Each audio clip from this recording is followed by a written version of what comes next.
अस्सलाम वालेकुम my dear students. आज हम प्रोकैरियोटिक सेल और यूकैरियोटिक सेल पे और उसके हम कहते हैं कि डिफरेंसेस पे डिस्कशन करेंगे।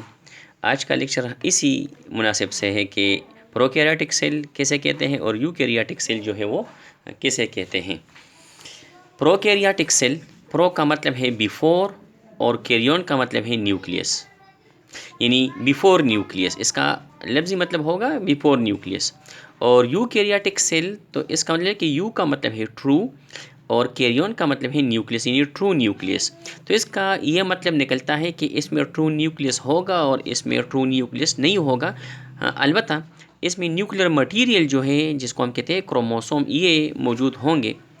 तो क्रोमोसोम इसमें बहुत सिंपल होंगे, ये अमूमन डीएनए पे मुश्तमिल होंगे। तो ये न्यूक्लियस, ये बिफोर न्यूक्लियस है और ये ट्रू न्यूक्लियस है। अब इसको इसके मुख्तलिफ पॉइंट्स जो है वो डिस्कस करते हैं। I will define nucleus is absent, यानी प्रोकैरियोटिक सेल में जो न्यूक्लियस होगा, डिफिनिट न्यूक्लियस, वो एब्सेंट होगा। न्यूक्लियर मटीरियल होगा लेकिन डिफिनिट न्यूक्लियस, जो न्यूक्लियर मेम्ब्रेन होगा, वो एब्सेंट होगा। A well defined nucleus is present, इसमें वेल डिफाइंड न्यूक्लियस जो है वो प्रेजेंट होगा। आगे चल के हम उसका डायग्राम जो है वो डिस्कस करेंगे, पहले ये पॉइंट्स डिस्कस करते हैं। तो न्यूक्लियस इसमें डिफिनिट होगा, इसमें न्यूक्लियर मेम्ब्रेन जो है वो मौजूद होगा। DNA is not surrounded by double nuclear membrane, यानी इसमें जब जिस तरह हमने डिस्कस किया कि न्यूक्लियस एब्सेंट होगा, तो इसका मतलब है कि न्यूक्लियर मेम्ब्रेन जो है इसमें एब्सेंट होगा और इसमें न्यूक्लियर मेम्ब्रेन जो है वो प्रेजेंट होगा। तो बाकायदा इसमें न्यूक्लियस जो है वो मौजूद होगा। Chromosome composed of DNA only, इसमें जो न्यूक्लियर मटीरियल क्रोमोसोम होते हैं वो सिर्फ और सिर्फ डीएनए पे मुश्तमिल होंगे। लेकिन यूकैरियोटिक सेल ये ज़रा हम कहते हैं कि एडवांसेस होते हैं, तो इसमें क्रोमोसोम्स जो है वो मुश्तमिल होंगे डीएनए और प्रोटीन पे। प्रोटीन हम कहते हैं हिस्टोन प्रोटीन को, हिस्टोन जिसको हम ऑक्टामेर भी कहते हैं। 8 मालिक्यूल पे ये फर्दर मुश्तमिल होते हैं, ये कंसिस्ट होते हैं और ये इसके भी 5 टाइप्स होते हैं। ये अगले लेक्चर में हम इसको फिर कभी डिस्कस करेंगे। तो इसमें क्रोमोसोम डीएनए और प्रोटीन पे मुश्तमिल हो गए, इसमें सिर्फ और सिर्फ डीएनए पे मुश्तमिल होंगे। अब यहाँ पर मेम्ब्रेन बाउंडेड आर्गेनेलीज, यानी endoplasmic reticulum, mitochondria, Golgi bodies वगैरह, ये आर्गेनेलीज इसमें एब्सेंट होंगे, प्रोकैरियोटिक सेल में एब्सेंट होंगे। लेकिन मेम्ब्रेन बाउंडेड आर्गेनेलीज, इसका मतलब है कि Golgi bodies, mitochondria, endoplasmic reticulum, ये मेम्ब्रेन बाउंडेड आर्गेनेलीज इसमें प्रेजेंट होंगे। अब इसमें जो राइबोसोम्स होते हैं, राइबोसोम्स के तो 2 यूनिट्स होते हैं, स्मॉलर और लार्जर। तो वो स्मॉलर और लार्जर, तो इसमें मुकम्मल ये दोनों जब कंबाइन होते हैं तो उसमें राइबोसोम 70S बनाते हैं। यानी इसमें एक जो है वो 50S है और दूसरा इसमें जो कंपोनेंट है राइबोसोम का वो 30S है। 50 और 30 तो 80 बनते हैं, लेकिन ये मर्ज इस तरह होते हैं तो ये 70S जो है वो बाकी रहते हैं।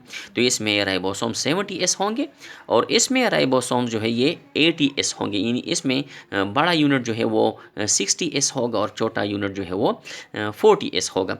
तो दोनों जब मर्ज हो जाते हैं तो वो 80S जो है वो बनाते हैं। इसका मतलब है स्वेडबर्ग यूनिट। अब ribosomes are disperse in cytoplasm, इसमें चूँकि साइटोप्लाज्मिक ऑर्गेनेलीज जिसको हम यानी एंडोप्लाज्मिक रेटिकुलम भी कहते हैं वो मौजूद नहीं है, लिहाजा ये राइबोसोम्स साइटोप्लाज्म में वैसे डिस्पर्स फॉर्म में, या हम कहते हैं कि ये मौजूद होंगे, अटैच नहीं होंगे। लेकिन यहाँ पर राइबोसोम्स जो हैं इस यूकैरियोटिक सेल में ये अटैच होंगे या फ्री होंगे। या तो राइबोसोम अटैच होंगे एंडोप्लाज्मिक रेटिकुलम से या साइटोप्लाज्म में फ्री मौजूद होंगे। Ribosomes are attach to endoplasmic reticulum or free. आगे चलते हैं रिस्पायरेशन की तरफ। तो रिस्पायरेशन, इसमें हम कहते हैं कि न्यूक्लियर मेम्ब्रेन, या इसको हम कहते हैं कि एक स्ट्रक्चर बैक्टीरिया में बना होता है जिसको हम मीजोसोम कहते हैं, मीजोसोम्स कहते हैं। तो इस मीजोसोम में ये प्रोकैरियोटिक सेल जो है ये मीजोसोम की वजह से रिस्पायरेशन करते हैं। लेकिन रिस्पायरेशन जिसको हम एरोबिक कहते हैं, एनरोबिक तो साइटोप्लाज्म में भी होगा, लेकिन एरोबिक रिस्पायरेशन यूकैरियोटिक सेल में ये माइटोकॉन्ड्रिया में होगा। रिस्पायरेशन यानी aerobic respiration take place in mitochondria. ठीक है। और इसमें एनर्जी जो है वो ज़्यादा जनरेट होती है, एटीपी इसमें कम बनते हैं, इसमें ज़्यादा एटीपी बनते हैं। सेल वॉल, सेल वॉल की बात करते हैं तो cell wall is made up of murein, जिसको हम पेप्टाइडोग्लाइकेन भी कहते हैं। केमिकली हम इसको पेप्टाइडोग्लाइकेन यानी पेप्टाइड्स यानी प्रोटीन और ग्लाइकोजन से मिलकर बनता है, तो इसको हम म्यूरिन भी कहते हैं। इसका सेल वॉल म्यूरिन से बना होगा। लेकिन अगर एनिमल सेल होगा तो सेल वॉल तो एब्सेंट होगा। लेकिन अगर प्लांट सेल होगा या फंजाई होगा या प्रोटेस्टा के जो सेल्स होते हैं वो होंगे, तो उसमें सेल वॉल पाया जाता है। और वो सेल वॉल हम कहते हैं कि या तो सिल्लोज से बनेगा यानी मौजूद होगा, उस पर मुश्तमिल होगा, या काइटिन पे मुश्तमिल होगा। यानी सेल वॉल ए प्रेजेंट, यानी मैंने लिखा है एप सेल वॉल इज प्रेजेंट, यानी ये बात एनिमल के अलावा यानी प्लांट सेल पे, प्रोटेस्टा पे और हम कहते हैं कि फंजाई पे इसका इतलाक होगा। तो इसका सेल वॉल मुश्तमिल होगा या तो सिल्लोस पे यानी प्लांट का सिल्लोस पे मुश्तमिल होगा और फंजाई का काइटिन पे मुश्तमिल होगा। अब बाइनरी फिशन यानी सेल डिवीजन की बात आती है तो प्रोकैरियोटिक सेल में जो सेल डिवीजन होगा वो बाइनरी फिशन होगा, यानी दो, यानी एक सेल दो में आसानी से बढ़ जाते हैं 20 मिनट में। हम कहते हैं कि बैक्टीरियल सेल हर 20 मिनट में अगर उसको साजगार माहौल प्रोवाइड हो, यानी उसको अगर टेम्परेचर बराबर हो, फूड अवेलेबल हो, तो वो 20 मिनट में ये बैक्टीरिया मोस्टली ये दो हिस्सों में तकसीम हो जाता है, उसको हम बाइनरी फिशन कहते हैं। लेकिन सेल डिवीजन यूकैरियोटिक सेल में या तो माइटोसिस सेल डिवीजन होगा या अगर 6 सेल्स होंगे तो उसमें मियाटिक सेल डिवीजन जो है वो मौजूद होगा। अब इसमें आगे भी डिस्कशन है, यानी सेल डिवीजन में स्पिंडल फाइबर जो क्रोमोसोमों को मूवमेंट के लिए दरकार होते हैं, तो वो उसमें स्पिंडल फाइबर जो है वो उसकी फॉर्मेशन जो है वो एब्सेंट होगी, इसमें स्पिंडल फाइबर की फॉर्मेशन नहीं होगी। लेकिन यूकैरियोटिक सेल में स्पिंडल फाइबर की फॉर्मेशन होगी, क्योंकि इसमें सेंट्रियोल्स यानी सेंट्रोसोम्स मौजूद होते हैं और वो स्पिंडल फाइबर बनाते हैं। During cell division no spindle fibres formation occur, while during cell division spindle fibres formation occur. इसमें एब्सेंट होगा, इसमें प्रेजेंट होगा।